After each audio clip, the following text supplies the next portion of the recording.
మూడోది రగన్న ఇప్పుడే నాకు ఒక బ్రేకింగ్ స్క్రోలింగ్ నేను చదివా, మీకు చదివి వినిపిస్తా.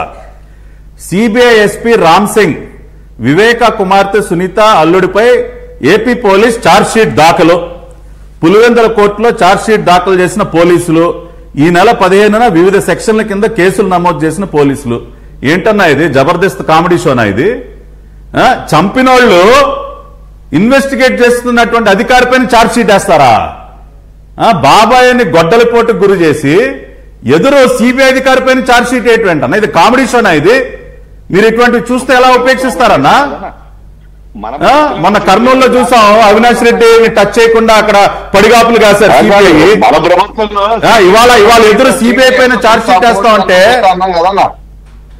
కాదన్నా, మీరు ఎలా చూస్తూ ఊరుకున్నారు? మీరు ఎలా చూస్తూ ఊరుకుంటున్నారు? ఇటువంటి వాటిపైన చర్యలు తీసుకోకపోతే ప్రజలు ఎలా విశ్వసిస్తారు? కాదు, ప్రజలు ఎలా విశ్వసిస్తారు? నేను మిమ్మల్ని కోరుకునేది ఏంటంటే, రగన్న ఒక్క నిమిషం అన్న, క్రాస్ టాక్ వద్దన్నా. అన్న, మీరు మాట్లాడినప్పుడు నేను విన్నాను, క్రాస్ టాక్ వద్దు దయచేసి మీకు అవకాశం ఇచ్చినప్పుడు మాట్లాడండి. మీరు ఇటువంటివి ఇట్లాగే చూస్తూ కూర్చుంటే ప్రజలు ఏ రకంగా నమ్ముతారు? మీరు ఇవన్నీ కూడా జరగనిస్తే ఆల్రెడీ మీకు జగన్మోహన్ రెడ్డితో పొత్తు ఖరారైపోయిందని ఇప్పుడు గఫూర్ అన్న అంటా ఉన్నారు కదా, అదే నిజం అనుకుంటారు.